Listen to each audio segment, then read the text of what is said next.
Annette Gozon nagsalita na sa pamamaalam ng It's Showtime sa Kapuso Network, malaking pera pala ang pinag-uusapan dito. Naging malinaw na ang lahat at hindi pala sa ABS-CBN mawawala ang It's Showtime nila Vice Ganda. Sa pagbabahagi ng mga pahayag ni Annette Gozon sa pamamaalam ng It's Showtime sa kanilang istasyon.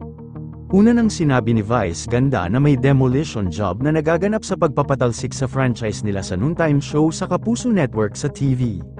Dahil nakaupa ng oras ang It's Showtime sa Kapuso upang mapanood ito sa local television antenna. Alam naman natin na lamang pa rin ang mga Pinoy ang nakaantena sa bahay kaya madalas pa rin itong umaasa sa mga istasyon sa telebisyon.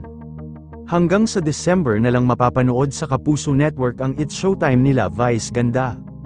Hindi umano nagkakaintindihan sa pera ang naging ugat sa kanilang pamamaalam sa naturang istasyon. Dahil madami ng istasyon na binabayaran ng Kapamilya Network kaya hirap makapag-decide ang mga big boss nito sa mga offer at shares ng show sa bawat istasyon na sinasalangan nila. Nilinaw na ni Annette Gozon na under-negotiable pa rin ang It's Showtime sa Kapuso Network sa kanilang noontime show sa pag-renew ng kontrata ulit. Hindi nagkakaintindihan ang mga talent ng programa at ang mga big boss nito sa mga shares at talent fee ng bawat cast ng host ng It's Showtime. Dumami kasi lalo ang mga host ng It's Showtime kaya madami nang pinapasahod ang ABS-CBN kaya mukhang sa pagbayad ng franchise sa Kapuso Network sa oras nila tuwing alas 12 ay hirap dahil malaki din ang upa dito. Ayon sa balita ay 20 to 40 million a year ang upa sa Kapuso Network. Kung hindi nagkakaintindihan sa presyo ng ABS-CBN at Kapuso Network sa kanilang noontime show ay hindi aayon ng lahat at mawawala na ng tuluyan ng palabas na It's Showtime sa Kapuso Network at isang malaking confirm na mapapalitan na ito ng TikTok clock.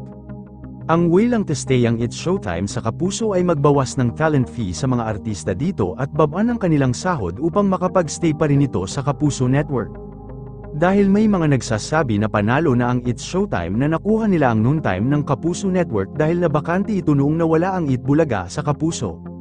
Si Vice Ganda lang raw ang makakapagdesisyon sa lahat ng nangyayari sa It's Showtime sa pamamaalam nito sa GMA dahil siya ang pinakamalakas na boses at pinakikinggan pagdating sa lahat ng cast. Yun lamang po, ano ang masasabi mo sa balitang ito? Comment mo sa ibaba. Huwag kakalimutan i-like ang video na ito. Maraming salamat po sa panunood.